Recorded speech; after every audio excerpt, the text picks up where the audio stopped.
Tomorrow marks 2 months since Hurricane Florence made landfall in North Carolina. The storm drenched the state for days, leading to record-breaking flooding and an estimated $17 billion worth of damage. Special correspondent Kat Wise recently traveled to Jones County near the Atlantic coastline, where one hard-hit town is still struggling with the messy aftermath. At the end of a quiet rural road in Pollocksville, North Carolina, is a catering business normally bustling this time of year with weddings and corporate events. But on a recent morning, owners Vel and Mel Chapman headed into work, and instead of putting on aprons, they grabbed brooms to sweep out the kitchen where they've been cooking classic Southern food for nearly 20 years. The Chapmans are among more than 750 families in Pollocksville and Jones County who lost everything when the Trent River flooded during Hurricane Florence. Like many here, they did not have flood insurance. We think we lost about $100,000 with merchandise and equipment. And we lost so much food. We lost thousands and thousands of dollars worth of food. Their home, just yards away, was also flooded. But perhaps the biggest loss they attribute to the storm, Vel's 90-year-old mother passed away the day the family returned after being evacuated. I think she couldn't stand the idea of seeing us flooded out because she really loved working back here with us. That Sunday, she had a massive heart attack. This was Pollocksville during the height of the flooding. It's a small working-class community with 325 residents. About half of the town's homes and businesses sat underwater for several days.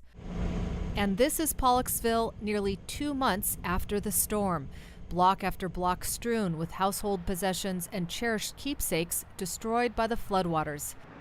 The town post office, motel, restaurant, and historic buildings along Main Street all wiped out. Pollocksville is no stranger to flooding. The scenic Trent River has overflown its banks 3 times in the past 20 years, but Hurricane Florence's deluge shocked everyone. We had a 9-foot storm surge that came in from Hurricane Florence in the first day, and before that surge could retreat, we got somewhere between 25 and 30 inches of rain. Jay Bender has been the mayor of Pollocksville for 36 years. He's now working out of a temporary office, an old pharmacy, surrounded by soggy records and equipment he and his staff tried to salvage from the town hall. It's a historic former train depot which sits right next to the Trent River. So how much water did you have here? Well, we figure we probably got about 20 plus feet. Be careful, these boards have flooded. Inside, Bender showed me his office, where mold is now growing on the walls, and a meeting room filled with damaged city memorabilia. We lost everything. We lost minute books that date back to the 20s. We have no ordinance book. We have no copies of contracts. We have no personnel records. So we really kind of had to create a government in exile with nothing. Among the many issues confronting Mayor Bender and the city now, more than $500,000 in damaged infrastructure costs. A nonprofit in the state gave the city a grant for sewage treatment plant repairs, and the mayor is hoping to get federal and state support for other needed work. The recovery process unfolding in Pollocksville is a familiar one for many small, low-income communities hit hard by extreme weather events. Those with few resources before the storms have a harder time getting back on their feet.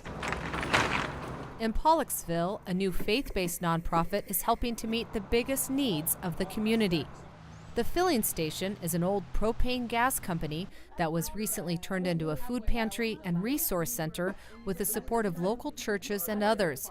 Since the hurricane, it's been a one-stop shop where residents in need are loaded up with donated items. Dear Heavenly Father, we thank you so much for the privilege to be able to come here and serve in this way. Mary Ann LeRae is the volunteer president of the organization. Primarily, the newspapers are gone, news crews are gone, and now the hard work begins. What do people need most?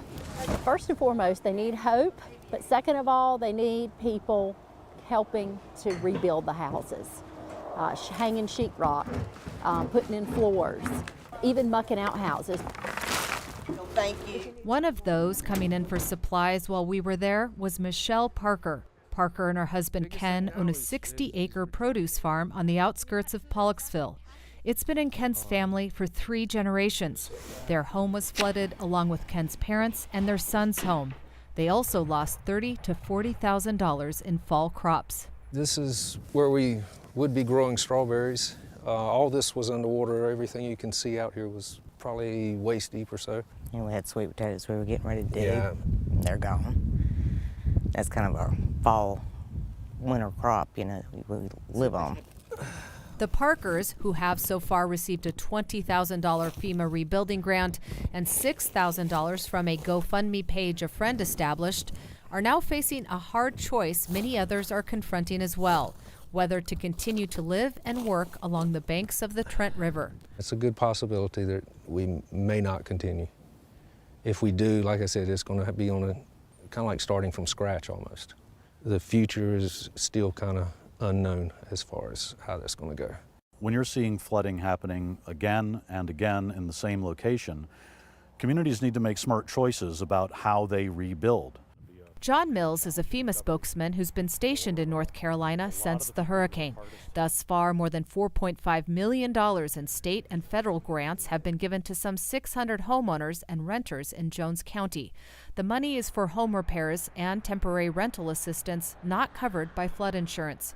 If you live in an area that is near where flooding has happened before, you need flood insurance. When you get 10, 20, 30 inches of rain in some areas, it's going to flood in that area, no matter what it says on the map. FEMA programs are not designed to build back people's homes the way they were before the disaster struck. Mayor Jay Bender says he realizes the town has challenges ahead. I had a colleague ask me one day, am I going to have a town to govern?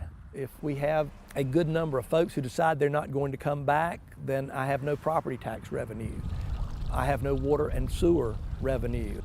I'm convinced there's going to be a town, it's just not going to look the way many of us, like me, a native, remember it when we were younger. Do the best we can. For their part, Vel and Mel Chapman hope to get cooking again soon with the help of FEMA grants, Small Business Administration loans, and some volunteers who know how to install sheetrock. For the PBS NewsHour, I'm Kat Wise in Pollocksville, North Carolina.